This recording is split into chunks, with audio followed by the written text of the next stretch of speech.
From the website The Intercept appears to have led to the arrest of a federal government contractor named Reality Winner. Now, when making the announcement yesterday, the Department of Justice did not specify what Winner is accused of leaking or which news outlet she allegedly leaked the information to. But the DOJ statement was released about an hour after The Intercept published its report. And according to the article, which cites a leaked NSA document, Russian intelligence, military intelligence, allegedly launched a cyber attack against a voting software supplier and sent phishing emails to over 100 election officials.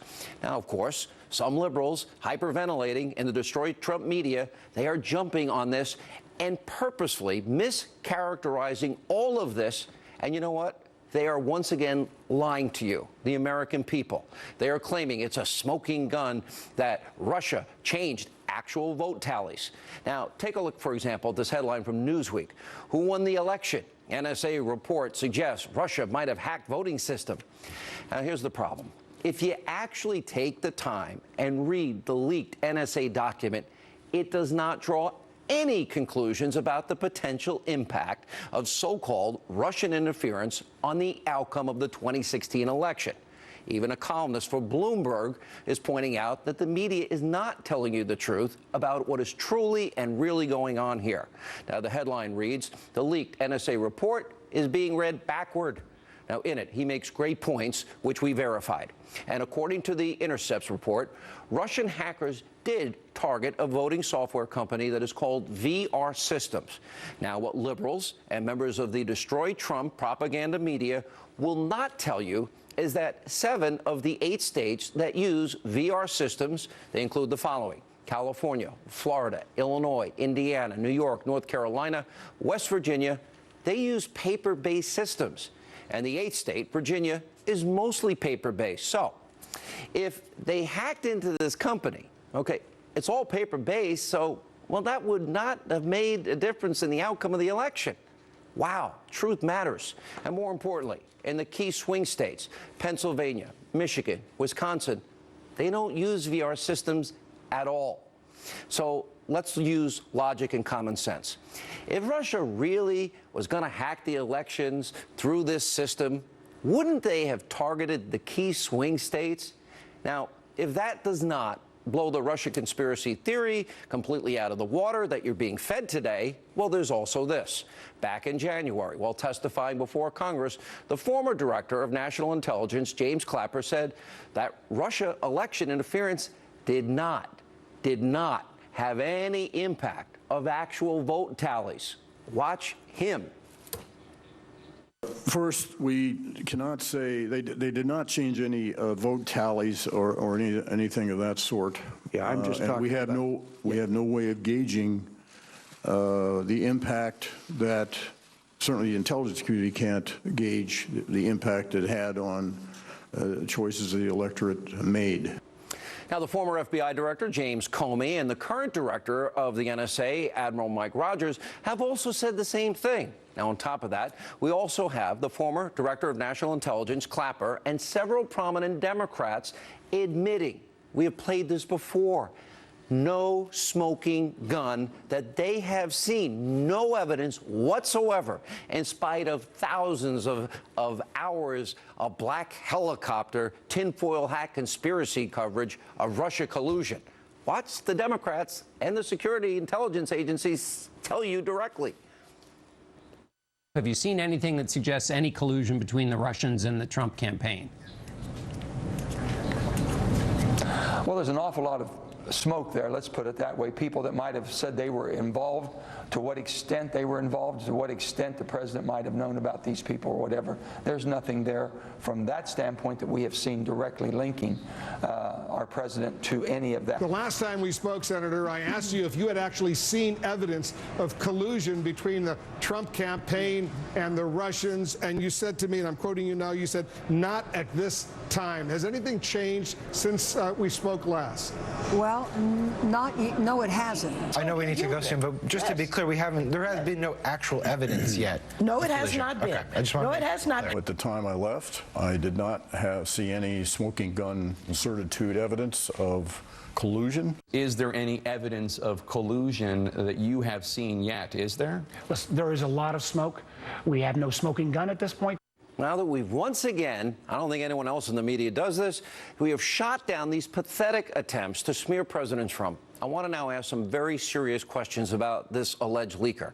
Okay, why did this 25-year-old that's named Reality Winner ever have access to this kind of information in the first place? Now, according to reports about her social media posts, well, okay, she's very political, a huge Bernie Sanders supporter who hates the president, Donald Trump. She also reportedly tweeted that, quote, being white is terrorism. And she also allegedly vowed to stand with the Iranians. And what's even more shocking is that the NSA, well, they may overlook certain red flags in favor of people who have, well, okay, particular skills like Reality Winner. And according to a report, she was apparently fluent in languages that are spoken in Iran and Afghanistan. And according to Matthew Aid, an intelligence historian who spoke to the NBC News, quote, the vast majority of people who do the National Security Agency's intercept work, who translate and analyze, most of them are fresh out of high school. High school? Are you kidding me? And then he continued, there are thousands and thousands of 18 to 21-year-olds doing critically important and secret work around the world. So apparently the NSA doesn't care about your background. As long as you have certain abilities, you can get top security clearance in this country. Wow. Now, here's my opinion. Reality Winner is a very small fish in the deep state pond. And let me make a point here, and I think it needs to be raised. And as for the liberals out there, I'm asking questions. These questions need to be asked. And one of the itsy-bitsy, teeny-weeny problems that we have in all of this, do you remember WikiLeaks? Remember what they revealed in Vault 7? And by the way, what Vladimir Putin claimed just the other night? According to information that WikiLeaks released about the CIA and the tactics they used, they did this back in March, the spy agency has a database of malware that was created by other countries. In other words, they can disguise their own hacking attempts and make it look like a foreign country and foreign actor carried it out, put their fingerprints on their own attack. That's something we've got to think about. And in an interview over the weekend with NBC, well, the Russian president, Vladimir Putin, he actually said the same thing. Take a look at this.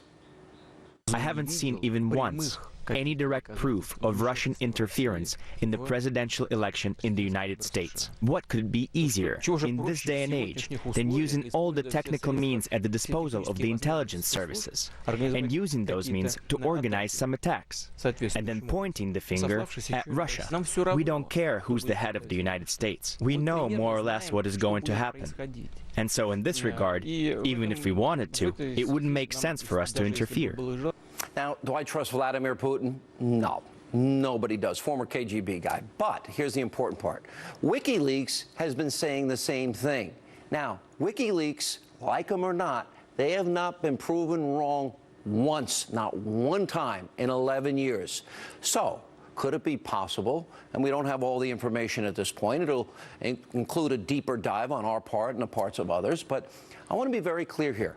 I would argue, and this is important, 99.9% of those that do work in our intelligence community, I believe, are good people. They're patriotic Americans. They're brave. They work to keep us safe in a very evil, dark, and dangerous world. They have nothing to do with any of this deep state stuff. But the big problem we have in this country is this.